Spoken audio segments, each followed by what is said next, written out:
ઈરાની યુદ્ધની વૈશ્વિક અસરો હવે ભારત અને ખાસ કરીને સમગ્ર દેશ દમણ સુધી પહોંચ્યો હોય તેવું ચિત્ર ઉભું થયું છે.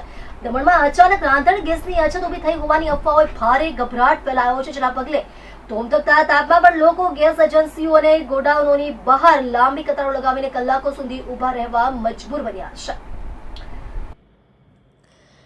દમણમાં કોમર્શિયલ સિલિન્ડરોનો પુરવઠો તાજેતરમાં બંધ કરવામાં આવતા લોકોમાં એવો ડર પેસી ગયો છે કે ઘરેલું ગેસનો પુરવઠો પણ બંધ થઈ જશે.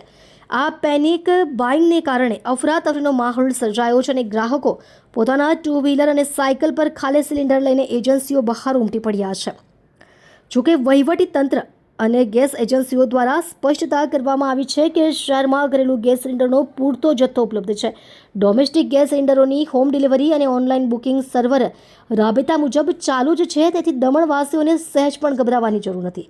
આ પરિસ્થિતિને નિયંત્રિત કરવા અને ગેસના સપ્લાયને સુચારુ રાખવા માટે કેન્દ્ર સરકારે દેશભરમાં એસેન્શિયલ કોમોડિટી એક્ટ 1955 લાગુ કરી દીધો છે. ગેસની સંગ્રહખોરી અને કાળાબજારી અટકાવવા માટે ડિલિવરી એજન્ટો દ્વારા હવે ઓટીપી અથવા બાયોમેટ્રિક વેરિફિકેશનનો સખત રીતે અમલ કરવામાં આવી રહ્યો છે.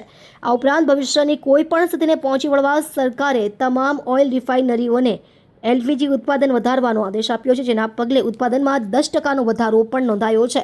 આ ગભરાટ વચ્ચે તંત્ર દ્વારા નાગરિકોને અપીલ કરવામાં આવી છે કે તેઓ ખોટી અફવાઓથી દૂર રહે, બિનજરૂરી રીતે કતારોમાં ઊભા રહીને ચિંતામાં ન મુકાય અને શાંતિપૂર્વક પોતાની જરૂરિયાત મુજબ જ ગેસનું બુકિંગ કરાવે.